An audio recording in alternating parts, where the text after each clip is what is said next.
What's up, everybody? So I just did the math on one of our old wholesale deals from 2022. And honestly, it blows my mind the opportunities that we missed out on. On this deal, we made $5,500 as a wholesale fee. But if I knew then what I know now, this exact same deal would have made us $147,000. So same house, same work, 26 times more profit. So I want to show you exactly what we did to leave $141,500 on the table. Over the past few years, we've done over 60 wrap deals in Kansas City. We've done over 200 transactions in total. Recently, I've been going through the painful exercise of going back and looking at all of our wholesales and just reanalyzing them with the knowledge that I know now. Because with the knowledge I know now, I know more exit strategies and I know what we can do with these deals. Today, I want to break down the magic of wraps and lease options to show you how we could have turned a $5,500 profit into 26 times more money.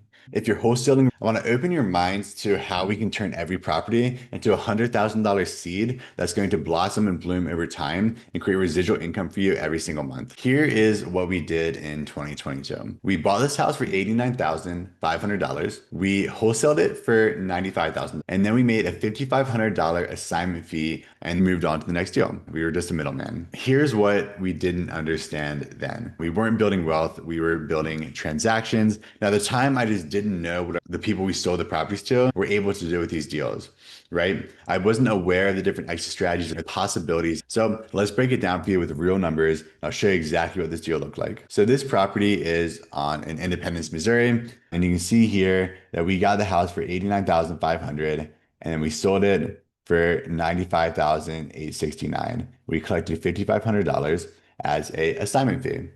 A few things. Let's first analyze it. Is this a good deal for a wrap deal or a lease option? So what I see is that it has off-street parking, a garage, it has a nice little backyard.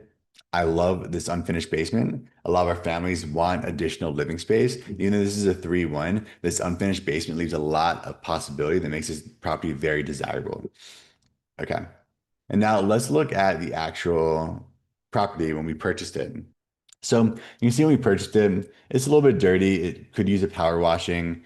It's a hoarder house. There's trash. This is a pretty easy clean out. And you can see this bathroom is in fine condition. So when we buy these things, we want to start thinking about DSCR loans, debt service cover ratio loans. These types of loans are asset-based loans that are based off of the property value and the property debt servicing, what you will owe on the mortgage in comparison to what the property can rent for. These low-priced properties work beautifully for DSCR loans. How we can go about rehabbing this property without doing an insane amount of work is we can really focus on what is required by our DSCR lenders. I bought a house in Kansas City, and all I'm doing is cleaning it out, putting in an AC, and then refinancing it. That's enough for me to refinance that property. So when we do rehabs, we don't want to do any insane rehabs where all the majors are messed up. We need to rip out walls, move walls. We want the simplest ones possible, and this one works perfectly for it.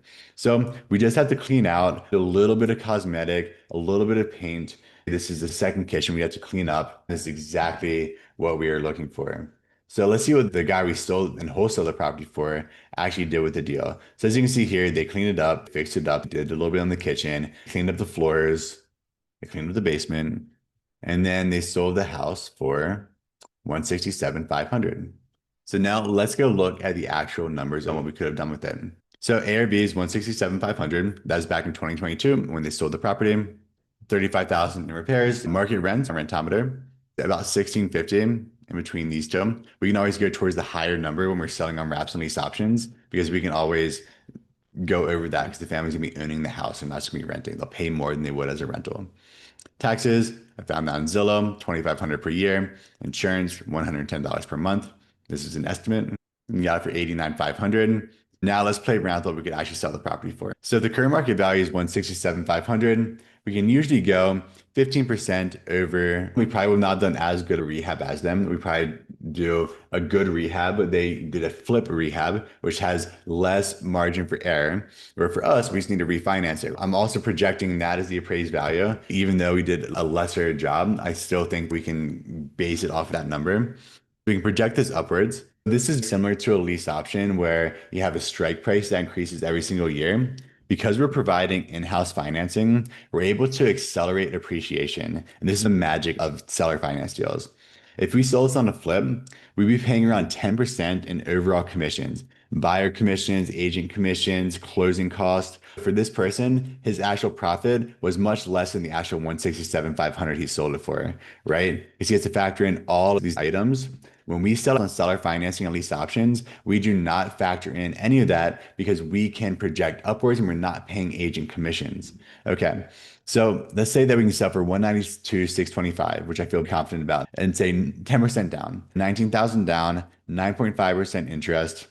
Because it can appraise at 167,500, we'll multiply that by 1.8.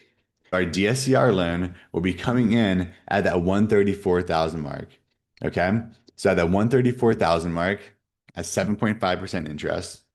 And the reason for this is that we can do 80% of the appraised value on our refinance and we take cash out. Let's say we bought it for 89,500 and put 35,000 into it. For us on this, we'd be taking a little bit of cash out. I imagine we could do it for less than 35,000. There will be some closing costs here. So there's going to be some 6,000 in closing costs. So we end up doing what we call a rate and term refinance and taking out maybe a little bit, a few $1,000s of cash out at the refinance. So wonderful. We're now getting all of our money back out of the deal plus a little bit more. So that's a great situation. Let's look at the actual numbers. So if we sold it for 192,625 at $19,000 down and 1,862 of monthly payments, I personally think with market rents in that area, we could project this a little bit further. Now we're getting pretty close to that 1,900 mark, which I feel very good about. That's where I feel like this one could sell for. It has that unfinished basement. There's a lot of space. A family can grow in this house. Has a nice backyard, off-street parking, all things I like. For underlying financing is that 134,000. Then this property can cash flow 501, creating $19,000 at closing will cover our holding cost, but we're still going to be making money at the closing. We're going to be pocketing 10,000, 15,000, somewhere in that range. We can then cash flow $559 every single month for the next up to 30 years. We like to look at the 7-year profit because on average, these families will sell or refinance in 5 to 7 years. So I want to see based off the law of averages what our true profit is going to be. On average, this is the actual profit, $100,000 seeds. If the family never sells or refinances and it goes the duration of the 30 years, we will be making a total of $220,000 on this one deal.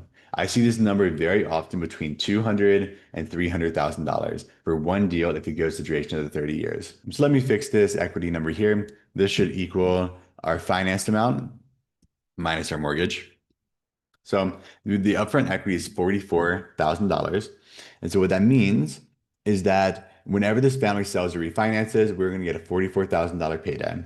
That's the money that's going to come out at that point. Most of the time, this cash flow is free cash flow. The equity is decreasing very little because we have interest rate arbitrage. We are collecting mailbox money, maintaining our equity in the deal, and now we have a future payday. This was a $5,000 and $500 wholesale that we now are making 110,574 off of at a minimum, and it can go up to $220,000. All we had to learn is how hard money works, how financing works, as well as how to do lipstick rehabs. Is this worth figuring out if you can over 20x your lifetime value of your product? And this is what I want to start opening y'all's minds to, is now that we know how to underwrite these deals, there are different things that come available. For this product, we had to do some rehab. When incorporating seller financing, we didn't do any rehab. We would take a property sub two and immediately do a wraparound mortgage on it. I just want to open up your minds to what is possible with each one of these deals. And once again, this stuff is not just about money. When we stopped wholesaling to random flippers and hedge funds, we started seller financing families that don't qualify at the banks. Most of these families are first generation Americans. When we met those families at the closing table, they were near tears because they're achieving the American dream. They're gaining access to homeownership, creating a better life for their kids. They get to capitalize on all the appreciation. They have a monthly payment that is locked in, and they also get to work for equity. Some families are moving into a house for the first time. We've had families who bought multiple houses, renting by the room to their workers, becoming investors, and building generational wealth with this product. Here's what I realized by going through these old deals. Knowing what I know now and looking back is painful. We'll do more examples to show you guys just how we can start thinking about numbers and how we can start thinking about these deals. There are deals we could have bought for $8,000 that's a livable house or $15,000 that's a livable house. And for this, it blows my mind what we can actually do with them. If you're wholesaling right now, I'm not saying to stop and immediately hold on to everything. Start thinking like an investor. If you're thinking like a wholesaler and you're doing business like a wholesaler, all you know is wholesale, wholesale, wholesale. As we start building more tools in our inventory that we can use, we open up possibilities and the ability to do more in exit strategies. Wholesaling taught me some of the most valuable skills I know. It taught me sales, it taught me marketing, it taught me the components of the house, it taught me real estate 101. It taught me to talk to buyers and understand what they're looking for so I can lock it up for a price lower than what they would pay, right? It taught me the core fundamentals and core skills. But the quicker we can start thinking as investors, the quicker we start building generational wealth because wholesaling is a grind and is a high paying job. A few people have structured a wholesaling business so that it doesn't require them at a very high level. Every deal is a journey and every deal has its own challenges to get through. So if we're going to do deals, for me, I want to be making residual income. When I get a new deal done, I'm making $700 a month in passive cash flow. That gives me energy to do that next deal because I know that I'm building wealth and freedom for my family. Start thinking about your exit strategy. Start learning how to buy and hold deals. Start building wealth instead of just creating transactions. This is a call to action to begin taking the next step in your wholesaling journey.